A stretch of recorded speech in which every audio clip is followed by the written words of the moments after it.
День за днем корреспонденты нашего телеканала следят за событиями в республике и за ее пределами. Сегодня, подводя итоги этой недели, мы расскажем вам о самых заметных из них. Вы смотрите программу «Якутия. День за днем». В студии Петр Васильев. Здравствуйте. Вот о чем мы расскажем в ближайший час. Импульс для развития города и всей республики. Президент страны Владимир Путин подписал указ о праздновании в 1932 году 400-летия основания Якутска.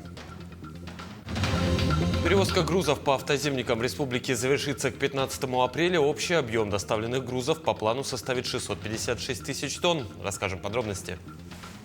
В Нерюнгринской ЦРБ успешно провели уникальную операцию, которая продлилась 2,5 часа. Наши корреспонденты знают подробности.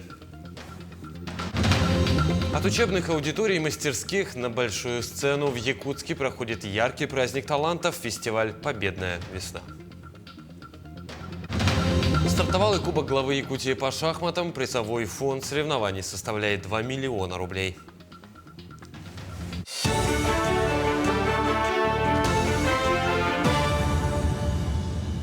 Владимир Путин подписал указ о праздновании 400-летия основания Якутска. Властям субъектов Российской Федерации и органам местного самоуправления рекомендовали поучаствовать в подготовке и проведении праздника. Как прокомментировал глава города Евгений Григорьев, документ наглядно демонстрирует внимание, которое президент оказывает городу и республике. Премьер-министр республики Кирилл Бычков проверил ход работ на местах строительства Ленского моста, в частности, на правом берегу реки. Председатель правительства отметил активный темп работы подрядчика и отсутствие нареканий. Тему продолжит моя коллега Саргалана Неустроева.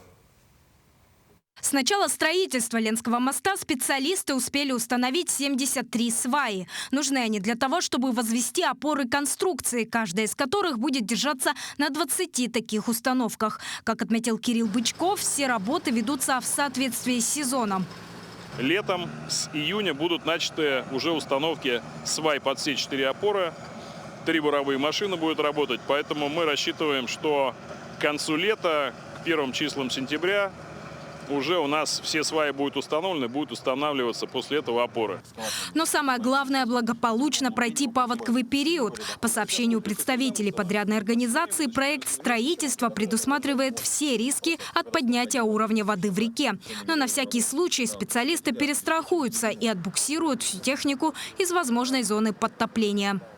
Проект предусматривает противопаводковые мероприятия и конструкции площадок, которые на текущий момент отсыпаны. Они предусматривают укрепление площадок от размыва, от ледовой нагрузки. Уровень отсыпки площадок тоже предусматривает, что они с вероятностью 90% выше зоны подтопления. А уже летом после прохождения паводка начнется еще один не менее важный этап строительства моста – установка кофердамов – стальных конструкций, позволяющих создать сухую рабочую зону в русле реки. Именно с помощью них мост будет устойчивым. В полном объеме металлоконструкции кофердамов доставлены. Сейчас выполняется сборка стапеля для сборки кофердамов. И с середины-конца апреля уже начинается основной монтаж металлоконструкции кофердамов. Работы по так называемому наплавному монтажу этих конструкций запланированы на август. Напомним, протяженность мостового перехода составит 4060 километров. С учетом прилегающей трассы 14,5 километров. Полное завершение работ по строительству запланировано на 2028 год. Саргалана Неустроева, Джулстан Иннокентьев, Хаптагай. Переходим к дайджесту новостей в России и в мире. Мощное землетрясение в Мьянме, провинция Мандалай в руинах. Эта новость, потрясшая весь мир. На месте уже неделю работают российские спасатели. Между тем, в стране усилили борьбу с преступниками. Более подробно о поисково-спасательной операции в Мьянме и событиях уходящей недели в стране расскажет моя коллега Айсана Бурнашова. Кадры, от которых стынет кровь. Города в руинах, разрушены дороги, мосты. В некоторых районах Мьянмы отсутствует электричество и связь. Трагедия унесла жизни более 3000 человек, и эта цифра продолжает расти. Тысячи ранены, многие остаются под завалами. Землетрясение магнитудой 7,7 произошло на территории Мьянмы 28 марта. В этот же день, по указанию Владимира Путина, группа спасателей МЧС России вылетела на помощь. Наши специалисты работают в самом пострадавшем районе страны – провинции Мандалай. На этом видео спасли женщину из-под завалов.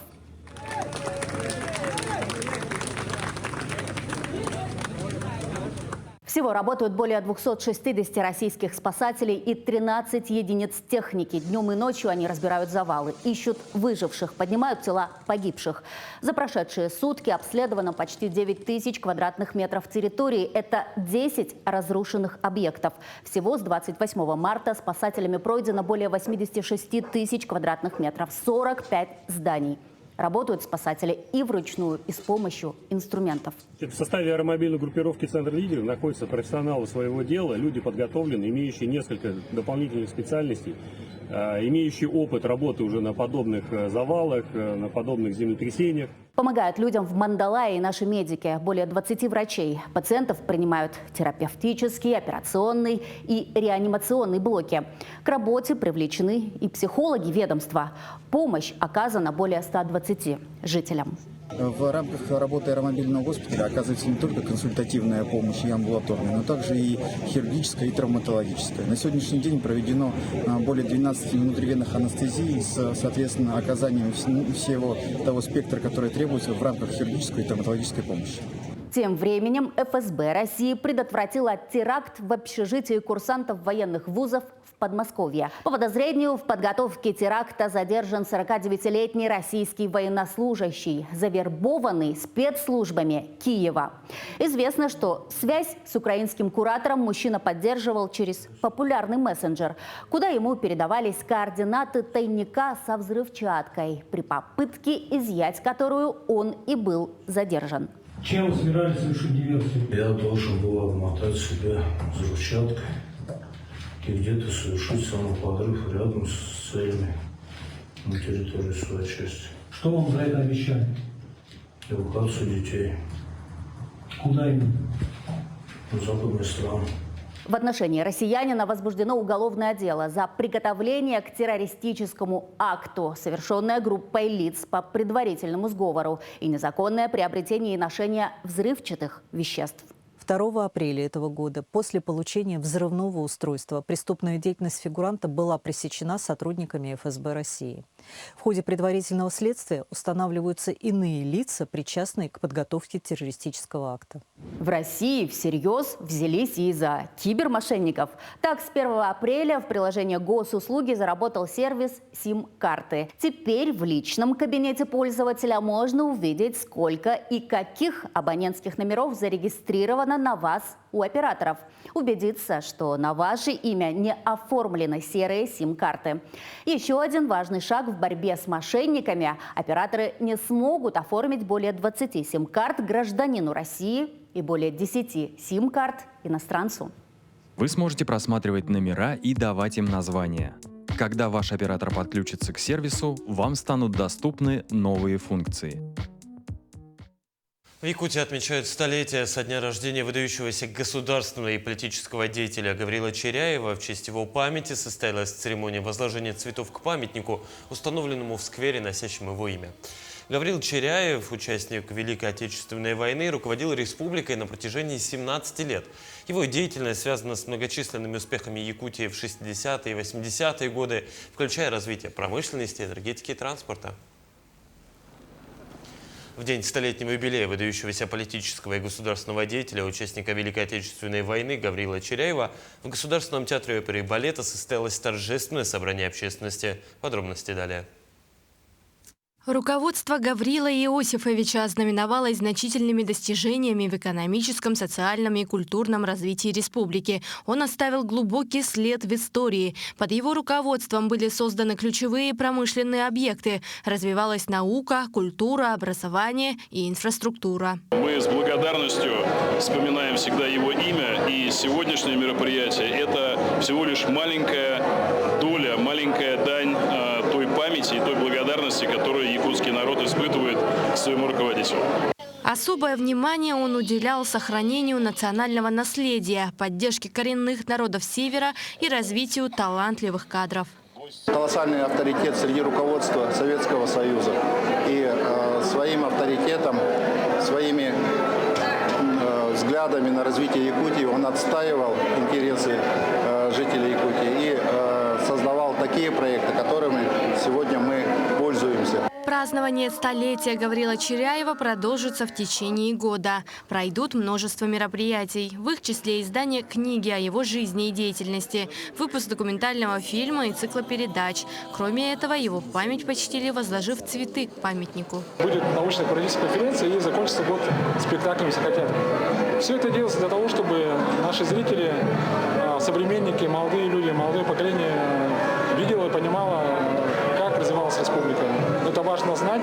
В его родном Вилюйске будет реализован цикл мероприятий по укреплению материально-технической базы, включая строительство объектов здравоохранения, образования и культуры. В 2020 году мы, жители села Садыбыл и села Кюндя Чечунского наследия, запланировали юбилейные мероприятия. И в рамках этих мероприятий съездили в город Нерюнгри. К столетию также развернулась мультимедийная выставка. Посетители ознакомились с видеохроникой. Кроме этого, в родном Вилюйском районе обновили музей, носящий его имя. Его официальное открытие планируется в середине апреля. У нас будет краеведческий музей.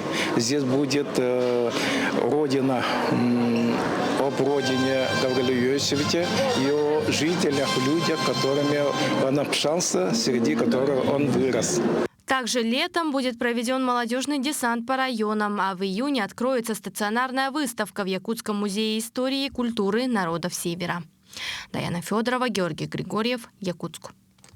К другим темам президент России Владимир Путин подписал указ о весеннем призыве на срочную службу. Согласно документу, призваны будут 160 тысяч человек. В соответствии с новыми нормами законодательства на службу призываются граждане в возрасте от 18 до 30. Призыв будет проходить с апреля по июль. Президент поручил правительству, исполнительным органам субъектов федерации и призывным комиссиям обеспечить выполнение мероприятий, связанных с призывом на военную службу граждан страны. Резервное тестирование по программе «Якутия. Земля героев» пройдет с 7 по 10 апреля. Участники, находящиеся на передовой, которые не смогли пройти первичное тестирование по программе, получат возможность пройти его. Данная мера позволит максимально расширить охват программы и предоставить всем желающим шанс на участие в образовательном проекте. Отмечу, всего было подано около 600 заявок. Кадровая программа «Якутия. Земля героев» продолжает инициативу Владимира Путина. Время героев она направлена на профессиональную переподготовку и повышение квалификации военнослужащих и гражданских активистов. Я, конечно же, надеюсь, что это будут пионеры во многих областях именно управления. Я думаю, что они внесут очень интересные пути решения многих задач именно в социальной сфере.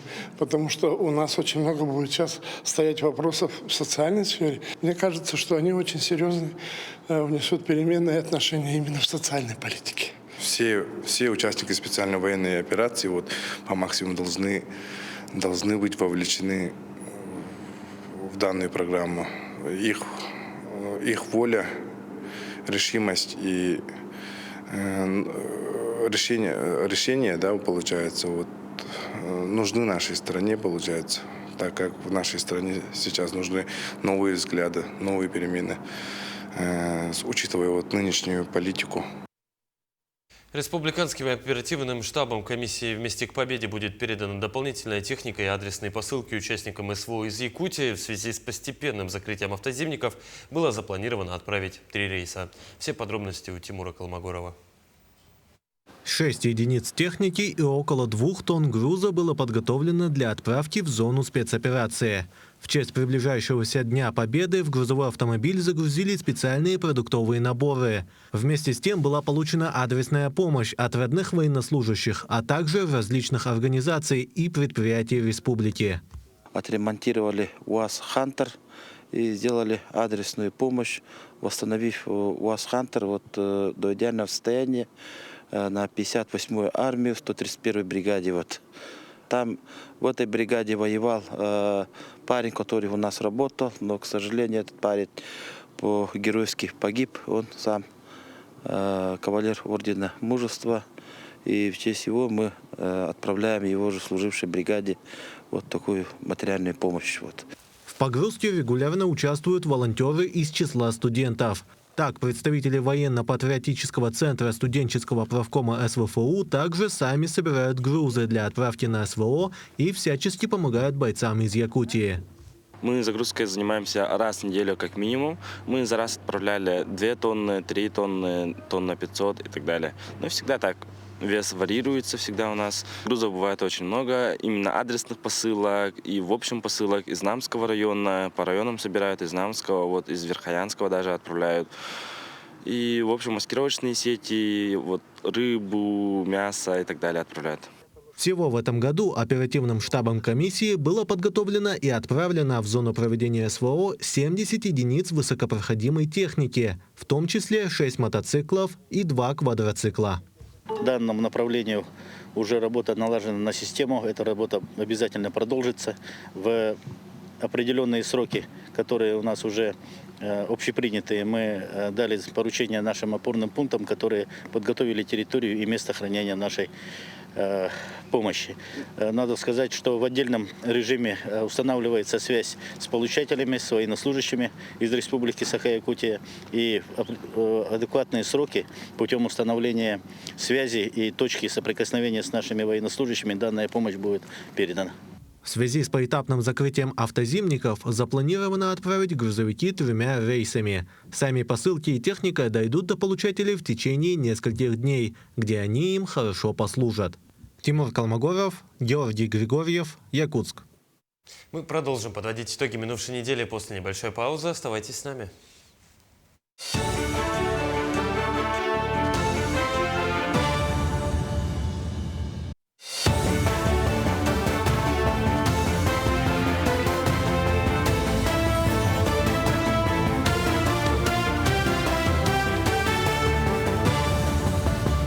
Это итоги недели, мы продолжаем. Перевозка грузов по автозимникам в Якутии завершится к 15 апреля. Об этом по итогам заседания межведомственной комиссии сообщили в Министерстве по делам гражданской обороны республики. Общий объем доставленных грузов по плану составит 656 тысяч тонн, из которых 606 уже довели до пунктов назначения. Это чуть больше 92%. При этом в сравнении с прошлым годом темпы завоза достаточно быстрые, отметил замглавы ведомства Никита Павлов. Всего в перевозке задействовано порядка 710 единиц техники. Этого вполне достаточно для выполнения плана, заметил Павлов. Завершить перевозки к 15 апреля. Это для нас крайняя точка, и мы будем работать в этом направлении, чтобы усиленно завершить завоз жизнеобеспечивающих грузов. Также вопросы затронуты именно по работе разрезов и хозсубъектов вообще в целом, но задачи поставлены, будем работать. Этой весной в Алданском районе выпало небывалое количество снега. Как убирают его с железнодорожного полотна на всем протяжении пути, расскажем в следующем сюжете. За одни сутки в Алдане выпало около 70 сантиметров снега. Компания «Железные дороги Якутии» для очистки железнодорожных путей от снега и льда применяет специализированную технику. Снегоочиститель плужный двустороннего действия является одним из самых эффективных. Позавчера был сильный снегопад. В ночь выпало 70 сантиметров снега, и у нас началась авральная работа до Тита станции. Это примерно 160 километров был в одну сторону пробег, 165. Ну, до 200 километров он в день в рабочую смену может убрать. Рельсы регулярно очищают от снега, грязи и мазута с помощью вращающихся щеток с металлическим ворсом. Снегоуборочная машина на базе КЖ 562 переделаны под навесное оборудование ПОМ-1 для уборки и борьбы со снегоборьбой. Очень большие объемы снега убираем. Весна нынче удалась снежная. Для очистки стационарных путей, стрелочных переводов и горловин работает снегоуборочная самоходная машина СМ-5. Снегоуборочная машина СМ-5 предназначена для уборки снега с путей путем накопления благодаря щетке и конвейера накопительного. Далее снег погружается в бункер. Выгрузка происходит за счет выбросного ротора на 25-30 метров в откос. Путевая часть механизированная отвечает за 800 километров пути круглые сутки.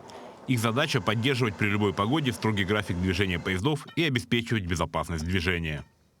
Солнечные электростанции появятся еще в 3 арктических населенных пунктах Якутии. Расположены они будут в Кобяйском, Устьянском и Амиконском районах. Всего же на сегодня в зоне обслуживания Сахаэнерго находится 32 солнечные электростанции, а до конца 2027 года в работу должны ввести еще 43. Отмечу, работают такие объекты с марта до конца сентября. Например, в прошлом году таким образом было сэкономлено 1593 тонны дизельного топлива. К примеру, сравнить с ветроэнергетическими установками, у них движущихся механизмов нет, поэтому они как бы меньше техническое обслуживание требуют. Из-за этого они по альтернативным источникам более такие хорошие. И срок работы 20-25 лет. В Нерюнгринской центральной районной больнице успешно провели уникальную операцию. Она длилась 2,5 часа. Медики извлекли большой, глубоко выросший камень, что позволило пациенту быстро восстановиться. Все подробности у наших коллег. Проведенная операция хоть и имеет небольшой объем вмешательства, но относится к сложным. В нижней части мочеточника такие манипуляции проводятся редко из-за высокого риска повреждения крупных сосудов, особенно у женщин с их сложной анатомией малого таза. Камень очень большой, он мешал оттоку мочи из почки, и почка, естественно, она была заблокирована. Трудность была в том, что длительное стояние этого камня, он сам по себе большой, и структура у него очень плотная. То есть, фрагментировать его, литотрипсию сделать, не знаю, получилось бы или нет. И в данный момент у нас не было такой возможности. Возможность проведения такой операции максимально быстро и безболезненно для пациента стала возможной благодаря новому оборудованию хирургической службы, планы по развитию которой в Нерюнгринской больнице поистине грандиозны. В рамках текущей реконструкции продолжится покупка новых аппаратов, что позволит совершенствовать методы лечения. Впрочем, обновления коснутся всех объектов Нерюнгринской ЦРБ. Помимо реконструкции и капитального ремонта, конечно же, приобретается новейшее оборудование. Оборудование будет в районе 500 миллионов. То есть такие средства даже выделены. Да, это абсолютно все, начиная от лаборатории, заканчивая профессиональными эндоскопическими стойками, что приведет, я думаю, к достаточно хорошему скачку. Потому что у нас достаточно высококвалифицированные кадры, которые знают свою профессию, любят свою профессию, продолжают обучение, потому что профессия врача, она требует постоянной работы над собой, так сказать. В Нерюнгринской центральной больнице обновят все 14 объектов здравоохранения. Масштабная модернизация должна завершиться до конца 2026 года. Поликлиника для взрослых, женская консультация, кожно-венерологический диспансер и другие объекты, входящие в состав Нерюнгринской центральной районной больницы, в рамках модернизации совсем скоро должны стать медицинскими учреждениями самого высочайшего уровня, оснащенные по самому последнему слову техники. Так, например, здесь, на территории больничного комплекса, буквально недавно был полностью отремонтирован и введен в эксплуатацию блок «Б». А буквально на днях из одной половины здания в отремонтированную другую переедут и пациенты, и врачи в блоке А. Большая работа ведется и по обеспечению медицинских учреждений высококвалифицированными кадрами. Так, совместно с районной администрацией разработана программа по привлечению специалистов. Мы выходили на Забайкальский край, Читинскую область, Амурскую, Красноярский, Новосибирский. В общем-то, сейчас ведем работу по всей России. В ближайшее время мы ждем гостей с Амурской области, точнее уже не гостей, а именно будущих жителей и работников нашей центральной районной больницы.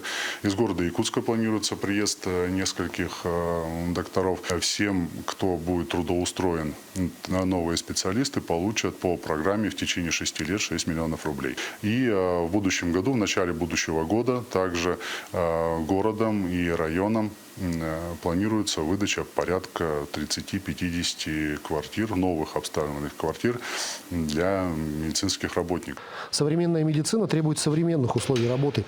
Обновление медицинских объектов позволит улучшить доступность медицинской помощи, сократить очереди, а также повысить качество предоставляемых услуг. Иван Лазаренко, Захар Головин, Нерюнгри, Якутия. День за днем. В Ленском районе тем временем продолжается подготовка к паводку. Все превентивные мероприятия должны быть завершены к середине апреля. Начато чернение заторопасных участков, проведена проверка систем оповещения, подготовлены пункты временного размещения и стратегический запас. Все подробности у Светланы Балеевой. На этой неделе в Ленском районе работала правительственная группа КЧС по вопросам подготовки к паводку и пожароопасному сезону этого года. На площади Ленина члены КЧС осмотрели силы и средства, которые будут задействованы во время паводка. Представители служб рассказали членам комиссии о том, какие задачи будут лежать на их предприятиях и личном составе. Мобильная группа. Квадроциклы все так на точно. ходу. Использовали уже где? Вот недавно женщины спасали. То есть реальная была ситуация, когда надо было их использовать по предназначению. Услышал, увидел.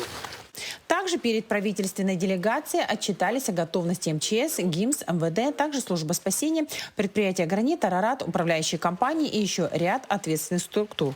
Заместитель начальника Главного управления МЧС России по республике Саха-Якутия отметил, что Ленский район всегда готовится тщательно. Вижу подготовку всегда тщательную. Ленск, это считается, Ленский район, это форпост республики, который всегда у нас на переднем крае.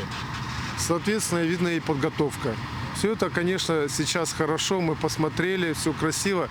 Надеюсь, что также вся эта техника и весь личный состав всех взаимодействующих структур будет слаженно работать при тех или иных чрезвычайных ситуациях. Я все время говорю, удача любит подготовленных. Станислав Алексеев уточнил, что имеется запас взрывчатых веществ, которые в случае необходимости будут использованы. После осмотра техники в районной администрации состоялось рабочее совещание по вопросам подготовки к паводку. Иннокентий Андросов, руководитель службы спасения, сообщил, что в районе города Ленска и поселка Витим экстремально высокие запасы снега. И это неплохо. Вода не даст образоваться затором. Уже будет много воды с боковых притоков. Вот как раз эта вода поднимет вот в нашем злополучном Батамайском острове лед. Тогда, я думаю, скорее всего, должно быть нормально.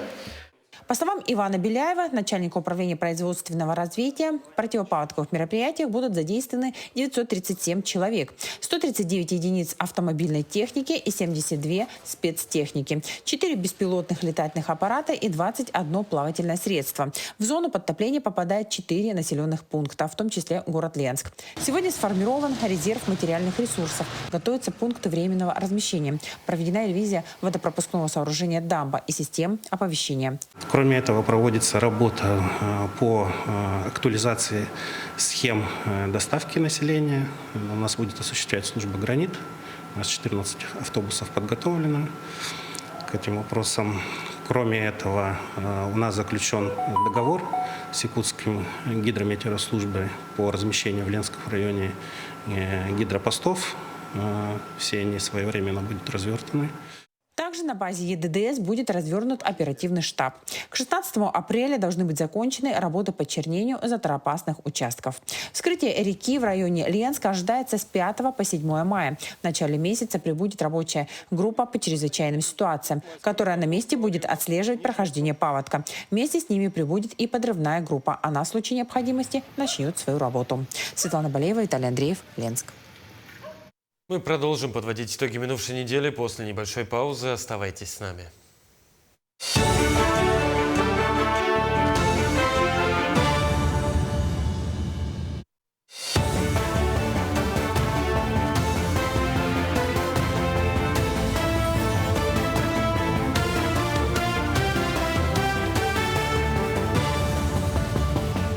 Вы смотрите программу «Якутия. День за днем». Мы продолжаем. Перейдем к другим темам. Народные депутаты республики обсудили федеральный закон о местном самоуправлении. Так, председатель Госсобрания Алексей Еремеев сообщил, что население республики интересует вопросы распределения полномочий, а также выборов глав органов местного самоуправления. Особенно учитывая, что закон призван решить вопрос о наслоении полномочий на уровне. Кроме того, решен и вопрос с основной проблемой муниципальных образований, с отсутствием собственных финансов для реализации возложенных полномочий. Людей, конечно, интересует, какая у нас будет система, какие полномочия, как мы будем избирать своих глав сельских поселений, районных поселений. Но для этого и проводятся такого рода мероприятия. Мы должны услышать мнение людей, работающих на местах, людей, которые руководят поселениями, районами, бывших наших руководителей опытных. Мы должны услышать мнение широкого круга общественности и потом приступить уже к принятию нашего республиканского закона. В Якутии с 3 апреля снижена разрешенная максимальная масса транспортных средств до 30 тонн на ряде ледовых переправ. Как сообщили в Министерстве транспорта и дорожного хозяйства республики, ограничения коснутся ключевой переправы через реку Лену по направлению Якутск-Нижний Бестях, а также переправ на федеральных автодорогах Вилюй и Колыма. В частности, снижение грузоподъемности затронет ледовые переправы через Вилюй, Усел Верхневилюйск, Кюндядя, Сунтар и Крестях, а также переправы через реку Алдан. Следующий этап снижения грузоподъемности до 20 тонн запланирован на этих же переправах с 10 апреля. Снегопад и гололед осложнили ситуацию на дорогах Якутска. Количество ДТП увеличивается с каждым днем. На сегодня с начала недели зафиксировано более 40 дорожно-транспортных происшествий. Только за первую половину 3 апреля пострадало 5 несовершеннолетних пассажиров. Тему продолжит Марфирина Алексеева.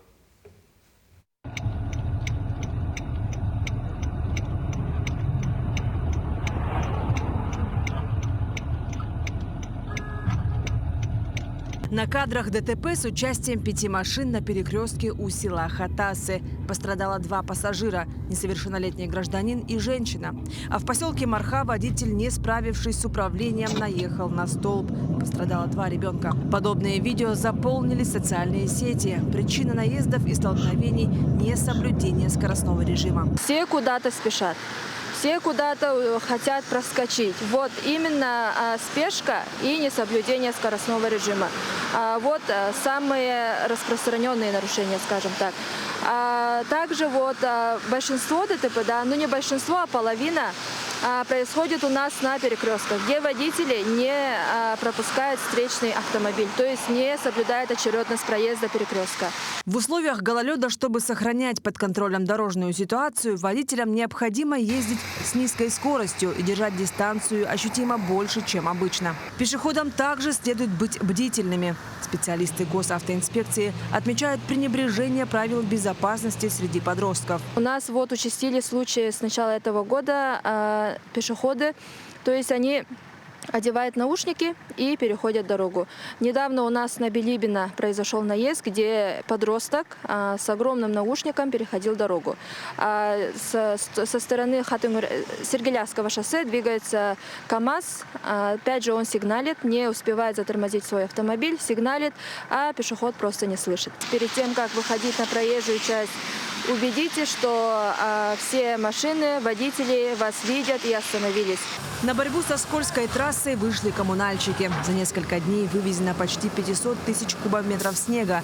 Ежедневно сотрудники Якутдорстроя получают расписание со списком улиц, на которых работы надо выполнить первоочередно. Документ составляет городская дорожная служба. От ГИБДД также поступают предостережения. Работы ведутся круглосуточно в усиленном режиме. У нас работает в сутки около 80 единиц техники и 50 рабочих. 6 потоков у нас работает на данный момент. По улицам, получается, Можайского, Гастелла, Маяковского, Матросова, Строда, Тимирязева, Сафронова, Советская, ну, по площади Ленина обязательно ведутся работы, Дзержинского, ну и на Покровском тракте, вот где как раз ГАИ. Сам Якутдорстрой вывозит в целом, наверное, от 3000 до 5000 кубометров снега вот в день, каждый день практически. По предварительному прогнозу, в предстоящие дни температура воздуха будет переменчивой. До +5 днем и -15 ночью. А это значит непростая обстановка на трассах.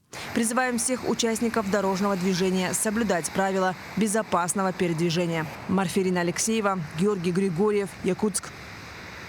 С 1 апреля повысилась стоимость проезда в общественном транспорте Якутска. Как жители столицы относятся к изменившимся ценам и как сэкономить на поездке в автобусе, расскажет Аржен Гармаева. С 1 апреля 2025 года изменилась стоимость проезда на городских и пригородных направлениях. Так, наличными горожане отдадут за билет 52 рубля, при оплате картой 46. Дешевле обойдется проезд по карте жителей Якутии и карте «Спутник» – всего 38 рублей. По-прежнему самые выгодные тарифы по проездным. Обладатели проездного 60 поездок на 30 дней платят меньше всего – 23 рубля и 3 копейки за поездку. А стоимость билета из пригорода возросла на целых 11 рублей до 81 рубля. По карте жителей Якутии многодетные заплатят 26 рублей за поездку по городу и 53 по пригороду. Тут обошлось без изменений. Автобус – единственный вид общественного транспорта, доступный жителям Якутска. Мы вышли на улицы столицы, чтобы узнать, что думают горожане о новых ценах. Слишком высокие, поэтому я пешком всегда на работу иду. Хорошо, ну ладно. Я так понимаю, себестоимость еще должна быть и выше, раз мы столько платим. Запчасти, топливо. Ну, это нормально. То есть не нормально, но закономерно. Пенсионерам проблема, работающим тоже туда-сюда ездить. Это сколько валется в день-то? Много. У меня транспортная карта. Намного выгоднее ей пользоваться. Ну, нормально. ГСМ подорожал, по-моему, поэтому тоже, естественно, все дорожает. В мэрии Якутска признают, повышение стоимости проезда – мера непопулярная, но необходимая.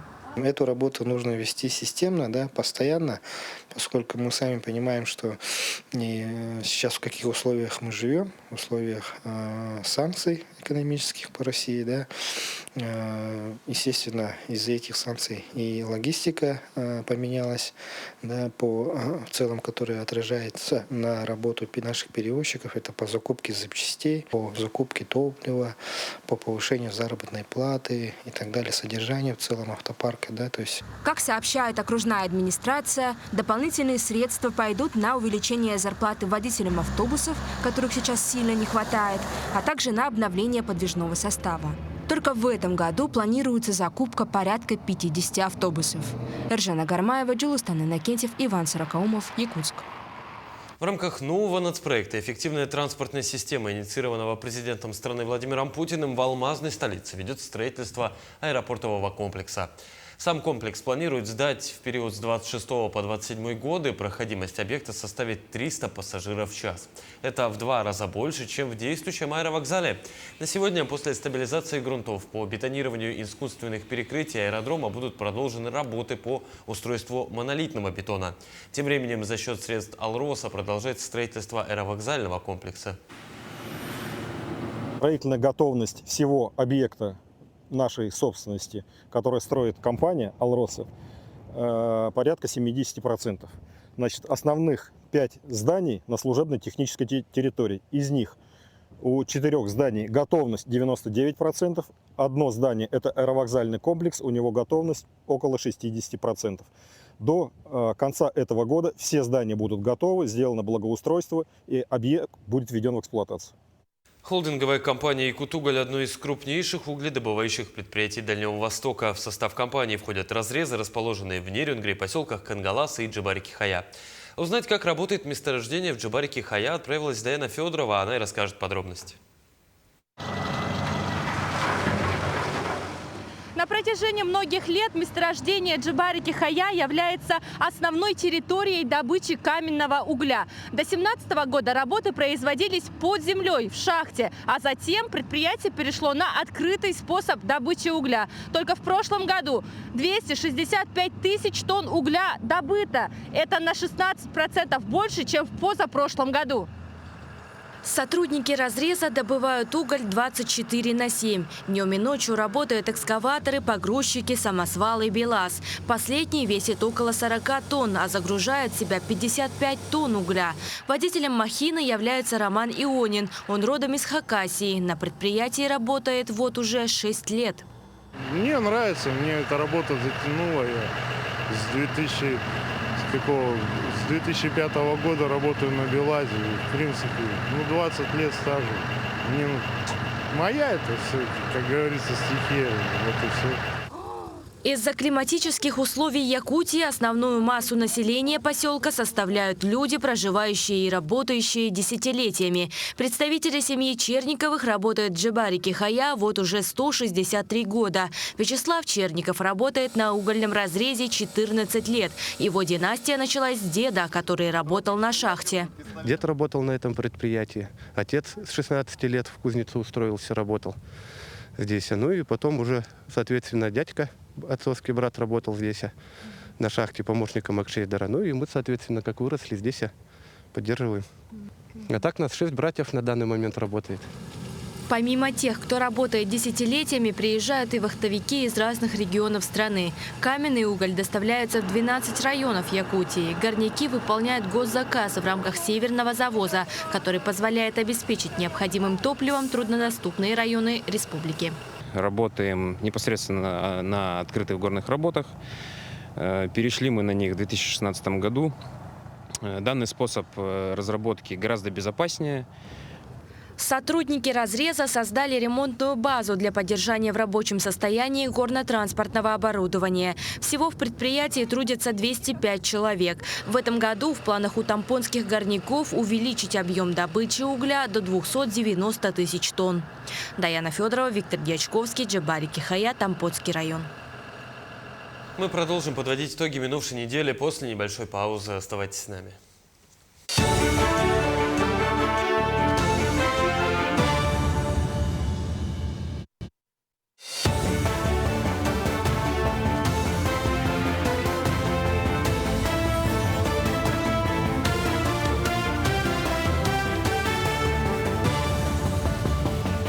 Это итоги недели, мы продолжаем.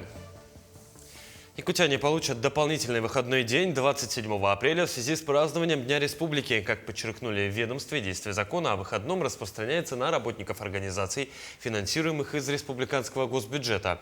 Организации, финансируемые из федерального или местных бюджетов, а также предприятия иных форм собственности, решают вопрос о нерабочем дне самостоятельно.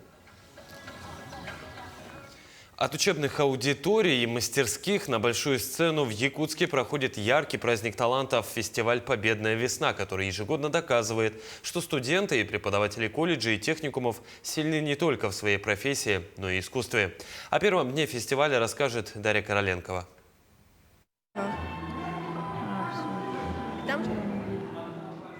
Эмоции и память – основной мотив многих выступлений на фестивале «Победная весна». Этот трогательный вальс «Журавли» представил коллектив Нерюнгринского медицинского колледжа. Они дебютанты фестиваля и признаются, что на подготовку номера ушло всего 3 недели. Главной задачей было передать глубину чувств, связанных с темой 80-летия Великой Победы, которой и посвящен фестиваль в этом году.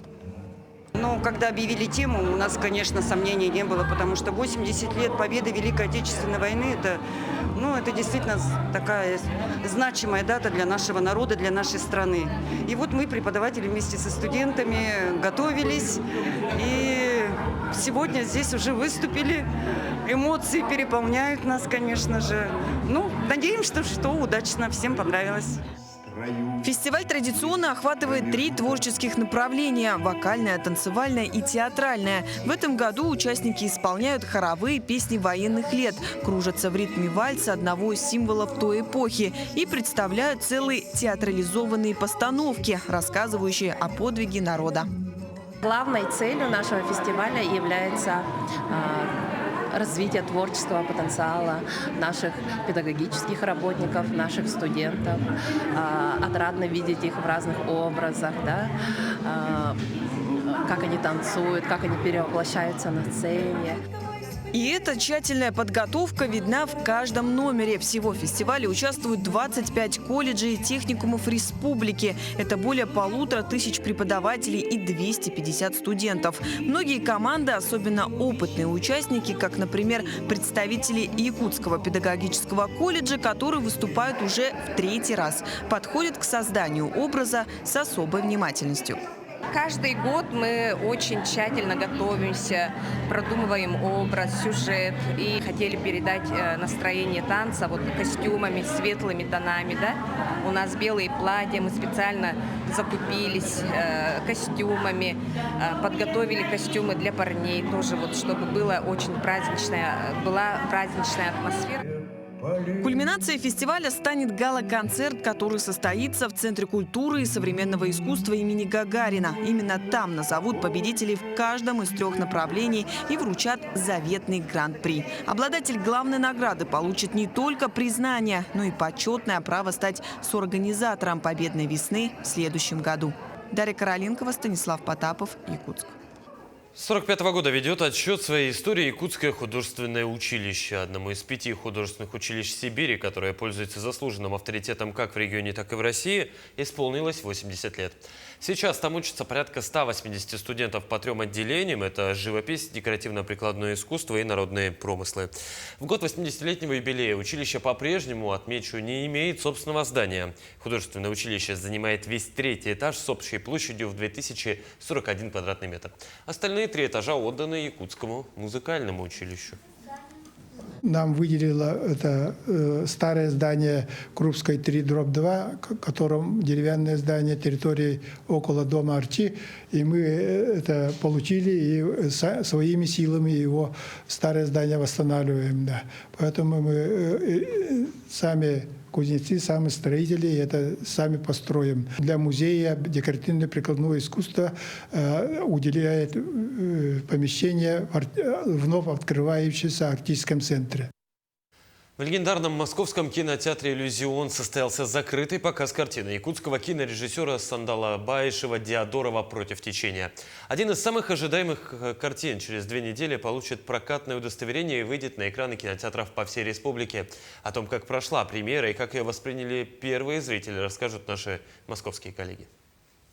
Давайте по доброй традиции семье Диодорова. Урой! Айхал! Урой! Айхал! Урой! Айхал! Айхал! Айхал! На первых рядах среди первых зрителей биографической картины Диодорова «Против течения» серебряный призер Паралимпийских игр в Пекине, чемпион мира и Европы якутянка Анастасия Диодорова. Рядом с ней бессменный болельщик мама Людмила Николаевна и главный наставник, первый тренер Наталья Викторовна Степанова. Первый фильм про мою ученицу, но Настя для меня очень дорога. Мы с ней прошли 5 олимпиад. Не каждый спортсмен может этим похвастаться. Мы с ней с 2003 года, и Настя в прошлом году заявила официально об окончании своей карьеры. В основе сценария киноленты реальная история знаменитой спортсменки из Якутии, которая первой покорила паралимпийскую высоту по плаванию. Анастасия родилась в Москве в семье борца вольного стиля Алексея Диодорова. В бассейн ее привел отец. Он же стал одним из главных персонажей семейного фильма. В картине показано раннее детство, трагический 93-й год, ключевые моменты спортивной карьеры Анастасии Диодоровой. Если бы мы так косвенно не были знакомы, я бы, наверное, никому другому бы не разрешила, наверное, рассказать свою историю. Поэтому Сандалу огромная благодарность. Мне очень понравилось. И особенно последние кадры, то, что это память отца, это очень важно и очень приятно. И в целом очень много плакала весь фильм.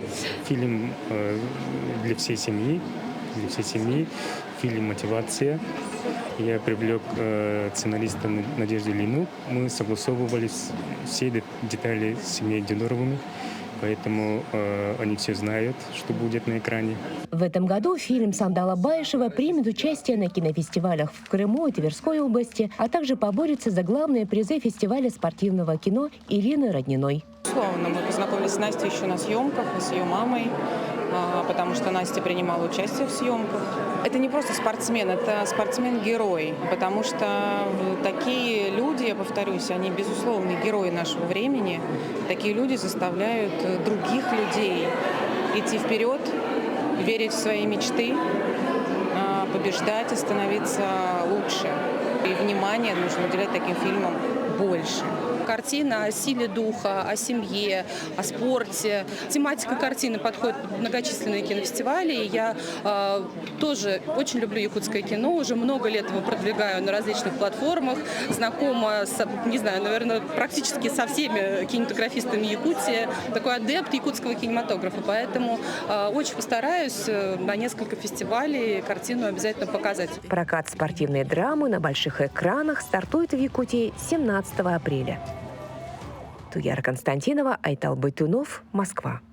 В столице республики стартовал этап Кубка России по классическим шахматам. Он традиционно проводится в залах Национального художественного музея. Сам турнир собрал 57 спортсменов из 12 субъектов страны, в том числе и 8 обладателей высшего шахматного звания «Гроссмейстер». Соревнования продлятся до 10 апреля. Напомню, турнир по классическим шахматам – заключительный этап Кубка главы Якутии. В этом году он включает 3 турнира всероссийского масштаба. Шахматы в Якутии развиваются действительно семимильными шагами, и уже есть ощутимые результаты. В этом году, вот буквально 2 месяца назад, завершилось детское первенство России, которое по традиции собирает лучших шахматистов со всей страны. В этом году представители 82 субъектов, это почти больше 1000 участников было.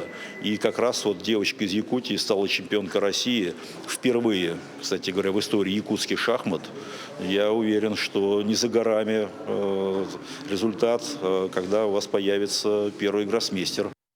Такое увидели минувшую неделю наши корреспонденты. Это была итоговая программа «Якутия. День за днем». Мы продолжим следить за развитием событий в республике и за ее пределами. Ну а я с вами прощаюсь. До встречи.